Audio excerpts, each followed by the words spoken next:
புகைப்பட பத்திரிகை இணையதள தொலைக்காட்சி நண்பர்கள் எல்லாருக்கும் வணக்கம். அண்ட் மேமத் டீம், பாகுபலி டீமுக்கும் என்னோட மரியாதைகள். இதுக்கு சொல்கிற மாதிரி இந்தியாஸ் பிக்கஸ்ட் மோஷன் பிக்சர், இது வந்து பிக்கஸ்ட் லார்ஜஸ்ட் சொல்லிட்டே போயிட்டே இருக்கலாம். பட்ஜெட்டில் மட்டும் கிடையாது, இப்போ பார்த்த மாதிரி அவங்களோட உழைப்பில் இது வந்து எவ்வளோ சொன்னாலும் பத்தவே பத்தாது. நிச்சயமாக they are making Indian cinema proud. உலகத்தில் வந்து நம்ம இந்தியாவை வெளியே வந்து வேறு மாதிரி காமிச்சிட்டு இருக்காங்க. நம்ம நிறைய பார்த்துருப்போம், ஸ்லம்ஸில் காமிச்சிருக்காங்க, வேறு வேறு விஷயங்களை காமிச்சிருக்காங்க. பட் மற்ற நாடுகளை விட இந்தியா அவங்களுக்கே தெரியும், பல பல ஆயிரம் வருஷங்கள் வந்து வேறு மாதிரியான கல்ச்சர் வந்து வாழ்ந்துட்டு இருக்கிற நாடு இது. இந்தியாவை க்ளோரிஃபை பண்ணி காமிக்கிறதுனா வந்து இந்த சினிமாவில் மட்டும்தான் அது முடியும். நான் இப்போ சொல்லிட்டு இருக்கேன், எதுக்காக வந்திருக்கேன் வந்து நிச்சயமாக 2 ரீசனுக்காக. இந்த மாதிரியான ஒரு படைப்பு, அதில் எங்கேயாவது 1% நான் எங்கேயாவது பயனுள்ளதாக இருப்பேன், யூஸ்ஃபுல்லாக இருப்பேன்னா வந்து ஐ பி தேர் சார்னு சொன்னேன். அந்த ஒரு நாள் தான் கேட்டேன். இந்த ஒரு நாள் எனக்கு happy. I am here with the Baahubali team. I am happy sir. நான் படத்தில் நடிக்க தேவையில்லை. Today my day is made.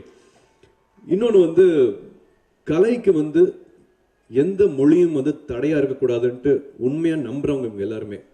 So எந்த ஒரு ஆர்ட் ஃபார்ம், சினிமாவாக இருக்கட்டும், எதுக்குமே வந்து ஒரு மொழி தடையாக இருக்கவே கூடாது. எல்லா இடத்துக்கும் போகணும். இது வந்து ஒரு தெலுங்கு சினிமாவோ, தமிழ் சினிமாவோ, இன்னொரு லாங்குவேஜ் சினிமான்னு தெரியாமல் பிரிக்காதீங்க. குளோபல் சினிமாவாக இருக்கணும், இந்தியன் சினிமாவாக இருக்கணும்ட்டு உண்மையாக நம்புகிறவங்க அவங்க. இது வந்து இந்தியன் சினிமா.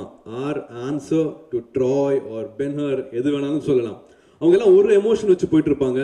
இங்கே பல எமோஷன்ஸ் இருக்குது. இப்போ பொன்னியின் செல்வன் எடுத்துக்கிட்டா சரி, ராமாயணம் எடுத்தாலும் சரி, மகாபாரதம் எடுத்தாலும் சரி, அதில் இருக்கிற அவ்வளோ எமோஷன்ஸையும் எவ்வளோ தூரம் இந்த படத்தில் வைக்கலாம் அப்படின்ட்டு, இந்தியா எப்படி இருந்தது, எவ்வளவு ரிச்சஸ்ட் கண்ட்ரியாக இருந்திருந்தது அப்படின்னு இதில் பார்த்து தெரிஞ்சுக்கிற மாதிரி ஒரு டெக்னீஷியனும் வந்து இதில் ஒர்க் பண்ணியிருக்காங்க.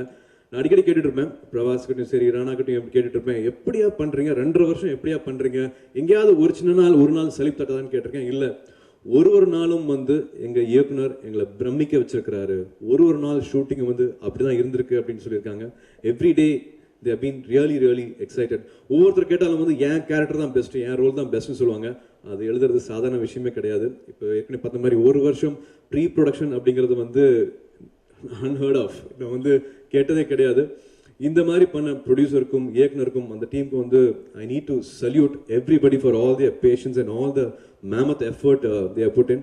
எங்களுக்கு நிறைய யங் டிரெக்டர்ஸ் இருக்காங்க sir. Everybody wants to know how this is possible. So please ஒரு நாள் ஒரு இன்ட்ராக்ஷன், ஒரு செமினார் ஏதாவது ஒன்று வைங்க. It will be really useful for the whole industry here. So please come and do this for us. And completely waiting for all our audience to come and see this film. இங்கே இருக்கிற தமிழ்நாட்டில் இருக்கிற சரி, இங்கே தொலைக்காட்சி மூலமாக பார்க்குற, இந்த செய்தி மூலமாக பார்க்குற எல்லா மொழியினரும் இந்த படத்தை தியேட்டரில் வந்து பாருங்கள். ஏன்னா ஒரு 8 கோடி பேர் நம்ம நாட்டில், நம்ம தமிழ்நாட்டில் இருக்காங்க அப்படின்னா 8 கோடி பேரில் வெறும் 40 லட்சம் பேர் தான் தியேட்டரில் வந்து பார்க்குறாங்க. மிச்சவங்களும் தியேட்டரில் வந்து பார்க்க வைக்கக்கூடிய படம். ஒரு ஃப்ரேமும் பிரமிப்பாக இருக்க போது. It's gonna be like a dream. Like எல்லாமே பிரம்மாண்ட படங்கள், ஔவையார் ஆகட்டும், அது எல்லாமே அப்போ தான் பார்த்துருப்போம். அதுக்கப்புறம் பார்த்ததே இல்லை. இந்த ஜென்ரேஷன் இந்த மாதிரி ஒரு நிகழ்வை பார்த்துருக்கவே முடியாது. அதை மறுபடியும் எஸ்.எஸ். வாசன் அவர்கள் கிரியேட் பண்ணது எல்லாமே வந்து அப்போ பேசி கேள்விப்பட்டிருக்கேன். அது எவ்வளோ கஷ்டம் அப்படின்னு தெரியும். நான் ஒரு வாட்டி ஷூட்டிங் ஸ்பாட்டுக்கு போனேன். நான் செலவு பண்ண அந்த 5 நிமிஷம் அவங்களுக்கு எவ்வளவு செலவு வச்சிருப்பேன் அப்படின்ட்டு பயந்து நான் திரும்பி ஓடி வந்துட்டேன். ஒரு 3000 பேர் வேலை செஞ்சுருந்தாங்க. 3000 பேர் எனக்காக ஒரு 5 நிமிஷம் ஒர்க் பண்ணுறதை ஸ்டாப் பண்ணாங்க. அதுக்குள்ளே அப்படியே போய் செல்ஃபி எடுத்துக்கிட்டேன். செல்ஃபிக்கு வந்து தமிழில் தெரிஞ்சுக்கங்க, தாமி, தாமி, செல்ஃபி மாதிரி. இப்போ தான் நான் அதை கேள்விப்பட்டேன்.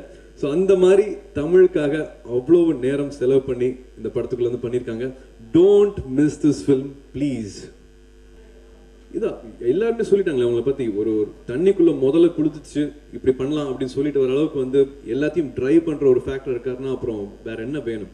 ஆர்கனைஸ்டாக ஒரு ஃபில்ம் வந்து இவ்வளோ பேரை சேர்ந்து, ஒரு ப்ரொடியூசர்லேருந்து ஆக்டர்ஸ்லேருந்து அத்தனை பேர், கிட்டத்தட்ட ஒரு 3000 பேரை வந்து நான் சொல்கிறத டெய்லியும் வந்து என்ஜாய் பண்ணி பண்ண வைக்கிறது. ஒரு 2 வருஷமா என்ஜாய் பண்ணி பண்ண வைக்கிறதுனா வந்து அது சாத்தியமே இல்லை. சாதாரண ஒரு நபர் இது எல்லாத்தையும் எடுத்துகிட்டு போயிட்டு இருக்கிறார். எல்லாருமே they are all following his direction அப்படின்னா வந்து அது சாதாரண விஷயமே இல்லை. Hats off, sir. Completely blown with the wonderful effort here. So proud you're making Indian cinema there. So thank you so much for doing that, sir.